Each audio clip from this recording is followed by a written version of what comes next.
오늘 함께 읽으실 말씀은 사도행전 28장 23절부터 31절까지의 말씀입니다. 그들이 날짜를 정하고 그가 유숙하는 집에 많이 오니 바울이 아침부터 저녁까지 강론하여 하나님의 나라를 정언하고 모세의 율법과 선지자의 말을 가지고 예수에 대하여 근하더라. 그 말을 믿는 사람도 있고 믿지 아니하는 사람도 있어 서로 맞지 아니하여 흩어질 때에 바울이 한 말로 이르되 성령이 선지자 이사야를 통하여 너희 조상들에게 말씀하신 것이 옳도다.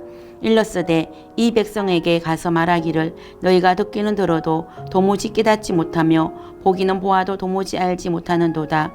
이 백성들의 마음이 우둔하여져서 그 귀로는 둔하게 듣고 그 눈은 감았으니 이는 눈으로 보고 귀로 듣고 마음으로 깨달아 돌아오면 내가 고쳐줄까 함이라 하였으니 그런즉 하나님의 이 구원이 이방인에게로 보내어진 줄 알라. 그들은 그것을 들으리라 하더라.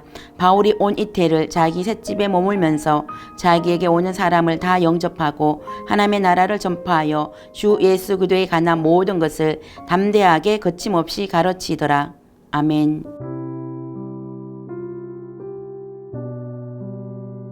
샬롬. 오늘도 말씀을 통해 하나님께 더 가까이 나아가는 하루 되시기를 축복합니다. 저는 오늘 본문 말씀을 통해 담대하게 거침없이라는 제목으로 말씀을 묵상해 보기 원합니다. 오늘의 영상 큐티는 사도행전의 마지막 본문입니다.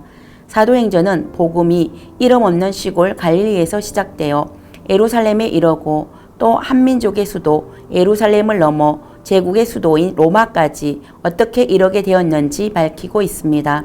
바울은 유대인들의 고발과 고소 사건으로 말미암아 로마에 있는 황제에게 항소하여 로마까지 오게 되었습니다. 로마에 도착한 바울은 비록 셋집에 가택연금을 당한 상태였지만 자신을 찾아오는 모든 사람들을 다 영접하여 그들에게 하나님의 나라를 전파하였고 주 예수 그리스도에 관한 모든 것을 담대하게 거침없이 가르쳤습니다. 비록 몸은 매여 있었지만 하나님의 말씀은 결코 매여 있지 않았던 것입니다. 사도 바울이 그렇게 로마에 가고자 했던 것은 당시 세계의 중심이었던 로마에 가서 꼭 복음을 전하고 싶었던 열정과 사명이 있었기 때문입니다. 바울은 유대인들의 고발과 고소 사건을 로마 황제에게 항소하므로 오히려 그가 로마에서 복음을 전할 수 있는 기회를 얻기를 원했던 것입니다. 바울은 재판을 받기까지 2년이라는 시간을 벌었습니다.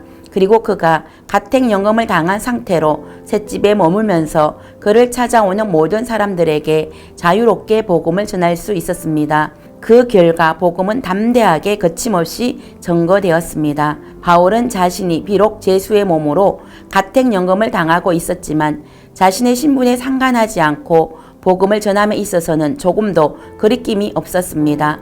또한 아침부터 저녁까지 강론하며 하나님의 나라를 정언하고 모세의 율법과 선지자의 말을 가지고 예수님에 대하여 근하고 복음을 전했습니다. 바울이 전하는 복음을 들은 로마의 유대인들은 두 가지의 반응을 보였습니다. 바울의 말을 믿는 사람들과 믿지 않는 사람들이 있었습니다. 예수 그리스도의 복음 앞에서 청중들은 분열되었고 서로 맞지 않아서 흩어졌습니다. 복음을 전할 때 항상 이런 두 가지 현상이 있습니다. 복음을 듣고 회개하여 하나님의 자녀가 되는 사람이 있는 반면 복음을 믿지 않고 여전히 제 가운데 사는 사람들이 있습니다. 이대한 복음 전도자 바울이 복음을 전할 때도 동일한 현상이 있었습니다.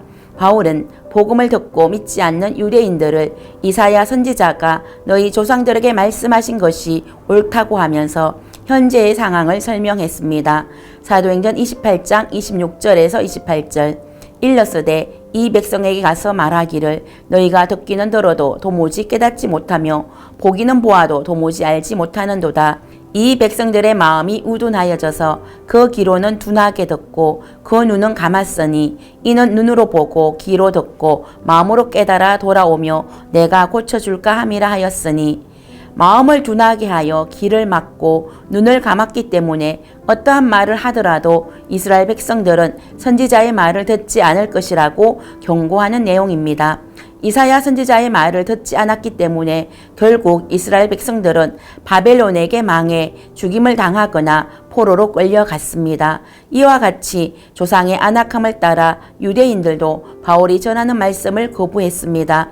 결국 유대인들의 불신앙으로 하나님의 구원이 이방인에게 전해졌습니다. 이방인들은 유대인들과 달리 복음을 적극적으로 받아들일 것이라고 바울은 유대인 청중들에게 이 예언의 말씀을 전했습니다. 그리고 바울은 2년 동안 그를 찾아오는 모든 사람들에게 복음을 담대하게 거침없이 전했습니다. 사도 바울은 비록 제소의 몸이지만 자기의 셋집에서 2년을 머물며 복음을 전했습니다. 그리고 빌립보서, 에베소서, 골로새서, 빌로멘서를 기록했습니다. 바울은 순교하기까지 로마에서 자기의 마지막 생명을 복음을 위해 불태웠습니다. 사도행전 28장 31절은 사도행전의 마지막 절이지만 복음 증거는 여기서 끝나지 않고 담대하게 거침없이 지속되어 오늘 우리에게까지 이르게 된 것입니다. 바울을 통해 담대하게 거침없이 전파된 하나님의 나라는 우리들을 통해 지금도 담대하게 거침없이 전거되어야 합니다. 저와 여러분은 얼마나 담대하고 거침없이 복음을 전하고 있습니까? 바울은 비록 제수의 몸이지만 그를 방문하는 모든 사람들에게 아침부터 저녁까지 하루 종일 복음을 전하기에 최선을 다했습니다. 여러분도 복음을 전하는 일에 최선을 다하고 하나님을 알지 못하는 영혼들에게 담대하고 거침없이 복음을 전하는 정인이 될 수 있기를 축복합니다.